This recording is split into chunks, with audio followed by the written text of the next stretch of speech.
First off, let me say it's great to be here and to go out and recruit for the University of Louisville. We'll go against anybody in the country with the product we have here, and that starts with you guys being in the stands for Saturday, so we really appreciate that.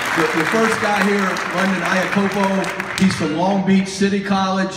You know, he's a junior college safety, one of 4 that we took as a safety. And I would tell you this, that 2 years ago we took a guy, James Sample, that was very successful for us, and this guy will have the same impact on our defense as James did. You know, when you start looking at the safety position, the first thing you want to find is guys that can tackle in space.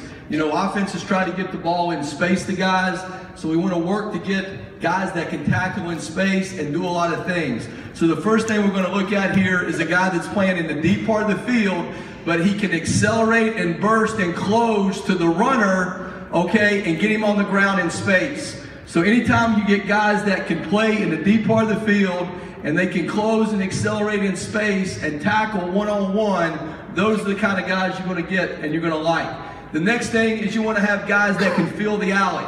Guys that can read run pass, they can key and diagnose, they can do multiple things as far as playing in the deep part of the field. They can come down and play a support player or in the box, okay? But once again, they can put their foot in the ground, like right here, put their foot in the ground, accelerate and close to the ball, and they can get the guy down and they can keep a 3-yard gain, a 3-yard gain. That's what happens when you get guys that are 210 pounds playing safety for you. So we're excited about that. Talk about safeties, you're talking about guys that are going to be versatile. Guys that can do a lot of things, because when you play a tempo style offense these days in college, you're going to have the ability to spin your safeties and bring them down. So here's an example of actually London playing in the box, almost like a linebacker, to create an 8-man front, and he's got good key and diagnose. He reads run right here, okay? He's able to get his pads down, accelerate to the ball, and he can explode through the ball carrier and make a solid tackle. So that's London right there, okay? All right. The next guy is the guy that I'm really excited about. You know, he's one of 5 defensive linemen that we took. Mike Boykin from Carrollton High School in Carrollton, Georgia. And college football these days is won on the front with your line of scrimmage. And the way you're going to be a dominant defense is have big people up front, because size matters. And the thing about Mike is you look at his ceiling to get bigger and his ceiling to grow. You know, Mike's 6'6", 255 right now. But the thing of it is, with our strength people that we have here and our sports nutritionists, this guy's going to be 290 pounds one day. And the thing about him is he gives you the flexibility to play all across the line of scrimmage. So right now we're going to take a look at one play right here. So now you see him as a nose. Okay, so Mike for us can play anywhere from a 0 technique on the center all the way out to a 9. And the one thing you notice about him is he's got good flexion in his stance. So the first thing you want to do as a defensive lineman is you want to have initial quickness off the ball, and you want to have strength at the point of attack. So right here's a guy that's got good initial quickness. He's able to explode through the gap. Okay, he's got strength at the point of attack, which means it's going to be hard to run on him. And he can be a disruptive force as an inside player. Okay, now right here, the next thing we're going to look at, so defensive linemen, we like to have quickness, lateral quickness, and balance.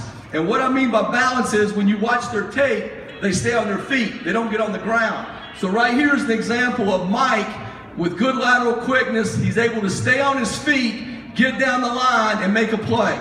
Okay? Last one right here. You know, to win ball games in the 4th quarter, you've got to have guys up front that can collapse the pocket on a guy. So right here's the guy that's got really good push, and he's ragdoll an offensive lineman. And I'll be honest with you, when I watched him ragdoll this offensive lineman, I really haven't seen a defensive lineman that we've had do that since the guy had a blue jersey on a couple weeks ago. Okay? All right. So right here, you can see him collapse the pocket right there, and he's going to give you that push in the 4th quarter, all right, to close the game out. All right, last guy, Gary McCrae.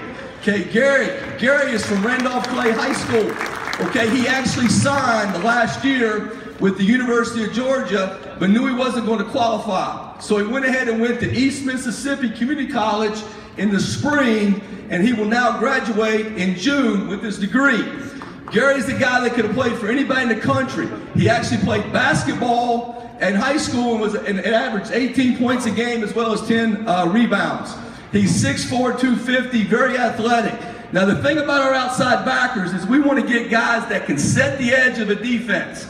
Okay, but the bottom line is you want to have guys that can play in space, guys that can come off the edge and disrupt the game. So here's the example of his ability to get off the edge and bend and making a disruptive play on the quarterback, okay, from that standpoint. So that's one thing we're looking for.